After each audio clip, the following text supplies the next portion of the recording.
Hi hello WhatsApp নতুন একটা video আপনার স্বাগতম। আজকের ভিডিওটা খুবই ইম্পর্টেন্ট একটা ভিডিও। কারণ আজকের ভিডিওটা ভাই আমি দেখতেছি আমাদের বাংলাদেশের অনলাইন যুদ্ধ বড় অনলাইন রাজনীতিবিদ পিনাকি ভট্টাচার্যের ভিডিওটা। এন্ড তার টাইটেল ছিল যে এক জালাম গিয়েছে যেন আরেক জালাম না আসতে পারে, বা এরকম আর কি দিল।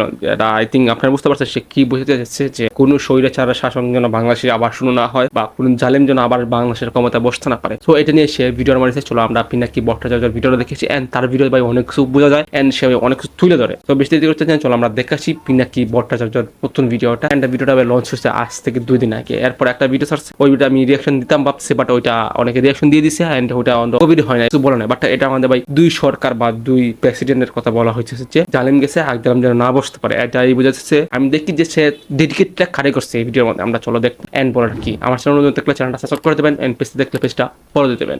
এন্ড আপনার সাজেস্টে কোনো ভিডিও থাকলে বলতে পারেন, আমি ওটা নিয়ে রিয়াকশন করবো। So let's start.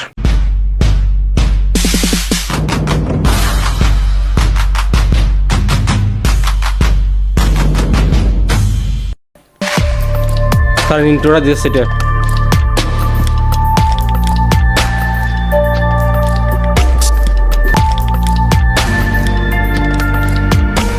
আটকে জায়গা বাবা।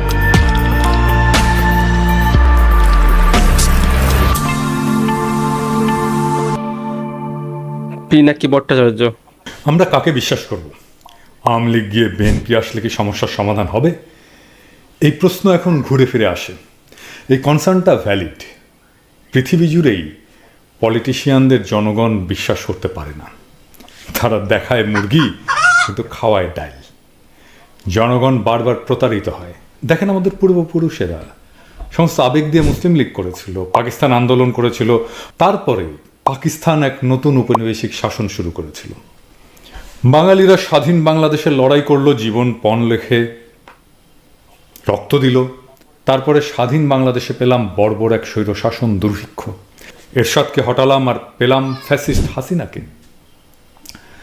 হাসিনাকে হটাবো, তারপরে আবারও কি সেই একই ইতিহাস ফিরে আসবে? না, সেটাকে আসতে দেওয়া যাবে না।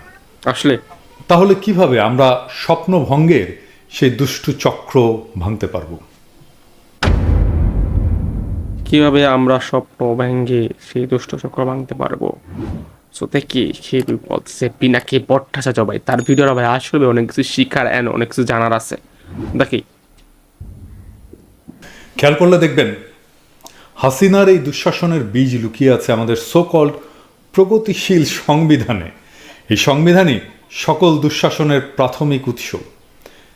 আমি খুব বিস্তারিত আলাপে যাব না আজকে, এই আলাপটা কয়েকদিন ধরে করতে হবে। তবে আজকে আমি একটা মাত্র পয়েন্ট তুলে ধরছি, একটু মন দিয়ে শুনবেন। সংবিধানে বলা হচ্ছে প্রজাতন্ত্রের সকল ক্ষমতার মালিক জনগণ। কিন্তু আসলেই কি রাষ্ট্রের মালিক জনগণ? নো।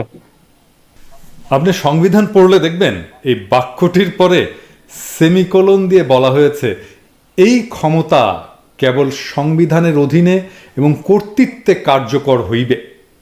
তার মানে কি? সংবিধান জনগণের, তাহলে এই ক্ষমতা কাদের, কিভাবে প্রয়োগের দায়িত্ব দিয়েছে? অর্থাৎ প্রয়োগের মালিক হচ্ছে প্রধানমন্ত্রী, সরকার প্রধান। আমরা যখন মেডিকেল কলেজে পড়ি তখন কলকাতার বাংলাদেশ মিলে একটা বাংলা সিনেমা হয়েছিল অবিচার নামে। সিনেমাটা আসলে কলকাতার বাংলাদেশের কিছু অভিনেতা অভিনেত্রীকে তারা নিয়েছিল। শক্তি সামন্ত একজন খুব নামকরা পরিচালক ছিলেন। তার একটা সিনেমার ফর্ম ছিল খুব ইন্টারেস্টিং। উপকূল অঞ্চলে মাঝিদের নিয়ে, নৌকা, সমুদ্র, মাছ ধরা, এইসব নিয়ে সিনেমা। কাছাকাছি ফরম্যাট তার অনেকগুলো সিনেমায় আছে। যেমন ধরেন উত্তম কুমারের অমানুষ, অমিতাভ বচ্চনকে নিয়ে অনুসন্ধান, হিন্দিতে এটা হয়েছিল বরসাত কি এক রাত। এইসবের বেসিক প্লট একই। ইন্টারেস্টিংলি সব সিনেমার ভিলেন কিন্তু উৎপল দত্ত। অবিচারের কলকাতা ভার্সনের নাম ছিল অন্যায় অবিচার। ওই সিনেমায় আমাদের নতুন আছে না, এখনকার চ্যাংড়া ব্যাংড়া অবশ্য চেনে না, আমাদের সময় খুব একজন ভালো নাচতে পারতো নতুন, সেই নতুন একটা অসাধারণ নাচ দিয়েছিল মিঠুনের সাথে। নাগর আমার কাঁচা পিরিত পাকতে দিল না। আস্তে আস্তে এখন আমার ভিডিও বাদ দিয়া কিন্তু সিনেমার গান দেখার জন্য দৌড়াইলে হবে না। সংবিধান নিয়ে জ্ঞানের আলাপ আছে। আগে সিনেমার আলাপটা শেষ করে নিই। নায়ক নায়িকা ছিল মিঠুন চক্রবর্তী আর আমাদের Rozina. Utpal Dutt naturally common villain, উনি ছিলেন ভিলেন। রোজিনার পর্দার নাম হচ্ছে কদম। তো এখন চ্যাংরা ভাবতেছে যে দাদা তো সিনেমা দেখে একদম ফাটায় ফেলছে আর কি। জি, আমি সিনেমা ভালো দেখি। উৎপল দত্তের খুব খায়, সে রোজিনারে তার বিছানায় নেবে আর কি। তো সে একটা বুদ্ধি করছে, সিরিয়াস। তার এক লেসপেন্সার আছে, তো তার লেসপেন্সারের সাথে কদমের বিয়ে দেবে। তো লেসপেন্সার তো মহা খুশি। উৎপল দত্ত সেই হিসাবে সব প্ল্যান করে ফেলছে। তো কদম মানে রোজিনার বাপের অভিনয় করছিল এটিএম শামসুজ্জামান, বাংলাদেশি। তো এখন উৎপল দত্ত তার লেসপেন্সারের সাথে কদমের বিয়া ঠিক করে ফেলছে, এটিএম শামসুজ্জামানকে কনভিন্স করে ফেলছে, সব ঠিকঠাক। এখন উৎপল দত্ত তার লেসপেন্সারকে টার্মস অ্যান্ড কন্ডিশন বুঝাইতেছে যে সে যে বিয়ে দিতেছে কদমের সাথে কি টার্মসে। তো তার লেসপেন্সারকে বলতেছে উৎপল দত্ত, আই শোন, কদমকে তুই বিয়ে করবি, আমি শুধু মাঝে মাঝে একটু বুঝেছিস। তো সংবিধানের এই অংশটা পড়লে আমার উৎপল দত্তের সেই ডায়লগটা মনে হয় সবসময়, মানে বাংলাদেশের মালিক তোরাই, আমি শুধু মাঝে মাঝে একটু বুঝেছিস। ভাই জোস একটা উদাহরণ দিতে, জোস উদাহরণ দিতে ভাই। ভাই ঠিক আছে দাদা ভাই, ঠিক আছে। তো কি ভাই সেই উদাহরণ সেই ভাই সেই মানে বাংলাদেশে শেখ পরিবার ভোগ করবে, কিন্তু জনগণের কাছে স্বাধীনতার একটা ইলিউশন ক্রিয়েট করবে, বিভ্রম ক্রিয়েট করবে, সেই উৎপল দত্তের মতো। এইখান থেকেই আসে বইয়ের পেছনে শেখ হাসিনার বাংলাদেশ, বা আমার বাবা বাংলাদেশকে স্বাধীন করে দিয়ে গেছে, বা বঙ্গবন্ধু একটা অনিচ্ছুক জাতিকে স্বাধীনতা এনে দিয়েছিলেন, এই টাইপের কথাবার্তা। মানে এই সংবিধান উচ্চকণ্ঠে রাষ্ট্রের সকল ক্ষমতার মালিকানা জনগণের বলে ঘোষণা করলেও তা ভোগ করার সমস্ত ক্ষমতা নিরঙ্কুশ করে দিয়েছে প্রধানমন্ত্রীকে। জনগণকে নির্বাচন কমিশন নির্ধারিত পদ্ধতিতে এবং সময়ে ভোট দেওয়ার একটা অধিকার ছাড়া তার ক্ষমতা প্রয়োগের আর কোনো বিধান এই সংবিধানের কোথাও খুঁজে পাওয়া যাবে না। আবার সেই ভোট দেওয়ার সেই সামান্য অধিকারটুকু আমাদের নাই। হ্যাঁ বাস্তব। সংবিধান অনুযায়ী সকল ক্ষমতার মালিক জনগণ হলেও আখেরে এভাবেই জনগণ শেখ পরিবারের এবং শেখ হাসিনার দাস হয়ে গেছে। এই সংবিধান নাগরিক হিসেবে আমাদের কোনো অধিকার দেয়নি। যেটুকু নামমাত্র অধিকার কাগজে কলমে দিয়েছে সেটাও নানা ধরনের কথার জালে কেড়ে নেওয়া হয়েছে। এটা জনগণের সাথে প্রতারণা। সংবিধান তো জনগণ ক্রিটিক্যালি পাঠ করে না, কিন্তু যারা লিখেছে তারা তো জানে আমি এটা কি জন্য লিখছি। এই প্রতারণা আপনারা কেন করলেন? তাহলে এখন আমরা কি করব? আমরা কি করব? হ্যাঁ ঠিক আছে, দেখি কি বলেন। আমাদের এই সংবিধান ছুঁড়ে ফেলে দিতে হবে। আমাদের একটা নতুন সংবিধান লাগবে। ৭২-এ রচিত সংবিধান আজ ২০২২ সালের চ্যালেঞ্জ মোকাবেলা করতে পারবে না, পারছে না। এই সংবিধান আমাদের কোনো অধিকার রক্ষা করতে পারেনি। এই সংবিধান বাংলাদেশ রাষ্ট্রকে রক্ষা করতে পারেনি। ওই সংবিধান রাখলে আবার হাসিনা তৈরি হবে, আর বাংলাদেশের নাগরিকদের সকল অধিকারকে জয় বাংলা করে দেবে।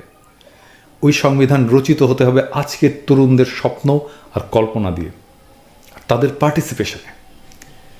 তাদের আগামীর জগতে আমরা থাকবো না, তাই ওইটা আমরা তৈরি করে দিতে পারি না। ওহে আমার ক্ষুদ্র ভ্রাতা এবং ভগিনীরা, শুনতে বুক ভেঙে গেলেও তোদের আগামীর জগতে আমরা থাকবো না, কেউই না। ওই জগৎকে তোদের তৈরি করতে হবে। সেই জগৎ আজকের চাইতে জটিল হবে। ওয়েট 22 কিলো লাগছে, 15 হাউস 22, এটা বুঝতেছি না এটা কি। দেখি কি বলে। আমাদের চাইতে বেশি চালাক না হলে, বেশি কর্মঠ না হলে ওই জগৎ নির্মাণ করা যাবে না রে পাগলা। আমি ওই জগৎ নির্মাণের উপযোগী করে তোদের তৈরি করব। আমি দেখাতে পারবো কিভাবে কাজটা করতে হয়, কিন্তু কাজটা করে দিতে পারবো না। তাহলে আমার ভবিষ্যৎ পরিকল্পনা কি? আমার হেটাররা মনে করে আমার মনে হয় একটা পলিটিক্যাল অ্যাম্বিশন আছে।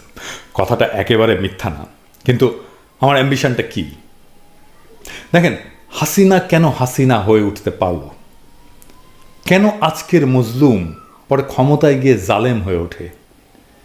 এর একটা প্রধান কারণ, জনগণ যাকে নেতা বানায় সে ক্ষমতায় গিয়ে জনগণের মুখোমুখি দাঁড়িয়ে যায়, জনগণের প্রতিপক্ষ হয়ে যায়। Political rulers free themselves and enslave others. তারা নিজেদেরকে মুক্ত করে আর অন্য সবাইকে দাস বানায়। জনগণের পক্ষে দাঁড়িয়ে জনগণের ইন্টারেস্টকে প্রোটেক্ট করার মতো কোনো শক্তি থাকে না। থ্যাঙ্কস টু শেখ হাসিনা এই শাসনে অদ্ভুত একটা অবস্থা তৈরি হয়েছে। আমার মতো একজন corporate executive almost full time activist হয়ে গেছে। জিয়া হাসানের মতো একজন ex army officer corporate executive বাংলাদেশের ব্রাইটেস্ট অর্গানিক ইকোনমিস্ট হয়ে গেছে। বাংলাদেশ ইলিয়াসের মতো ফাইনেস্ট অনুসন্ধানী সাংবাদিক পেয়েছে। আমরা নেত্র নিউজের মতো একটা পোর্টাল পেয়েছি। কনক সারোয়ারের মতো একজন সাংবাদিক পেয়েছি। মুশফিক ফজলের মতো একজন প্রথম সাংবাদিক পেয়েছি যে হোয়াইট হাউসে বাংলাদেশের ইন্টারেস্টের প্রসঙ্গ তুলতে পারছে। আদিলুর রহমান শুভ্রের মতো গ্লোবালি অ্যাক্লেইমড হিউম্যান রাইটস লিডার পেয়েছি যে আন্তর্জাতিক মানবাধিকার সংস্থার সেক্রেটারি হয়েছে। আর অনেকেই আছেন যাদের নাম করতে পারিনি, কিন্তু দেখেন এদের জন্ম কিন্তু শেখ হাসিনার আমলে। এদের পরিচিতির কারণটা কি?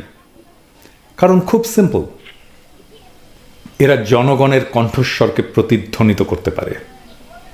আমিও ব্যক্তি হিসেবে তুচ্ছ, কিন্তু জনগণের কণ্ঠ আমার স্বরে যখন প্রতিধ্বনিত হয়, আমি ক্ষমতার মুখোমুখি দাঁড়িয়ে আঙুল তোলার হিম্মত অর্জন করে ফেলি। এটাকেই বলে সফট পাওয়ার। একসময় প্রথম আলো ডেইলি স্টার ছিল ক্ষমতাবান এই সফট পাওয়ারের অধিকারী, আর আজকে সিভিল সোসাইটির ক্ষমতা চলে এসছে এইখানে। আর আমরা কেউই কিন্তু রাজনৈতিক দল করি না। রাজনীতির বাইরে এই স্বতন্ত্র অবস্থান তৈরি হয়েছে আমাদের অনেকের। আমাদের বুকে সাহস আছে, চ্যালেঞ্জ মোকাবেলা করার ক্ষমতা আছে, আধুনিক দুনিয়ার সাথে পাল্লা দেওয়ার দক্ষতা আছে। আমি অন্যের কথা বলতে পারবো না, কিন্তু আমি আমার এই সফট পাওয়ারকে মজলুমের পক্ষে দাঁড়িয়ে ক্ষমতাকে দৌড়ের উপরে রাখার কাজে ব্যবহার করব। কারণ পাবলিক ভয়েস যেটা পাবলিক ভয়েস হিসেবে অর্গানিক্যালি ডেভেলপ করেছে, বা যেটা সিভিল সোসাইটি, সেটা যদি ক্ষমতার কাছে আত্মসমর্পণ করে, তাহলে এই ভিডিওটা 23 অক্টোবর 2022 সালে এটা শুট করা হয়েছে। সে তার রাজনৈতিক ক্ষমতা হারায়, সে ভয়েসলেস হয়ে যায়, তার কোনো ভয়েস থাকে না। সে তখনই তার এজেন্সি বা অধিকার রিক্লেম করতে পারে যখন তার পক্ষে শক্তিশালী ভয়েস পায়, যে ক্ষমতার সামনে দাঁড়িয়ে আঙুল নাচিয়ে কথা বলতে পারে, যার সামনে ক্ষমতা থরথর কাঁপে। বাংলাদেশের মন্ত্রীদের নাম মানুষ জানে না, কিন্তু তারা মৌলানা ভাসানীর নাম জানে, কারণ ওই লোকটা ক্ষমতার কাছে কখনো নতজানু হননি। এই লোকটা আমৃত্যু মজলুমের পক্ষে থাকবে। শক্তিশালী সিভিল সোসাইটি দিয়ে ক্ষমতাকে চ্যালেঞ্জ করেই বাংলাদেশে আগামীতে পাওয়ার ব্যালেন্স করতে হবে। ফিদেল ক্যাস্ট্রো চে গুয়েভারার চাইতে বড় মাপের বিপ্লবী ছিলেন, কোনো সন্দেহ নেই।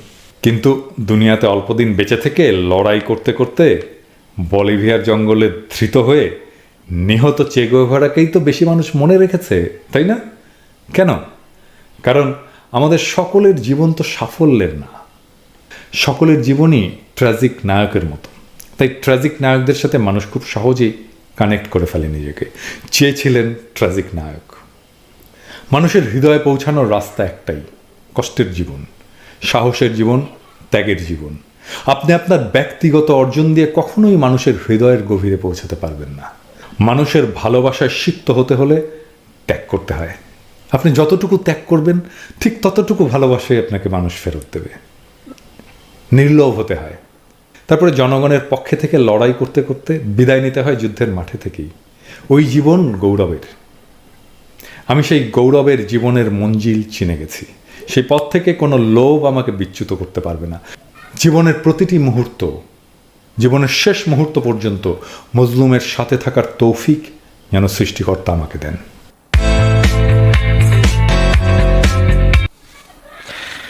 সো ভাই এই ভিডিও নিয়ে আমি কিছু বলতে চাই না, অ্যান্ড ছোট্ট করে বলে রাখি যে তার ভিডিও ভাই আসলে অসাধারণ হয়। অ্যান্ড এই ভিডিওটা আমি জানতাম না যে 2 দিন আগে লঞ্চ করা হয়েছে, বাট ওইটাতে শুট করা 2022 সালে। হয়তো বা 2022 সালে সেটা আপলোড করিনি, বাট 2024 সালে সেটা আপলোড করছে ভাই শেখ হাসিনা পতনের পর। তো এই তো আজকে ভিডিও, যদি ভিডিও ভালো লাগে like, comment, share and subscribe. So bye bye, আল্লাহ হাফেজ।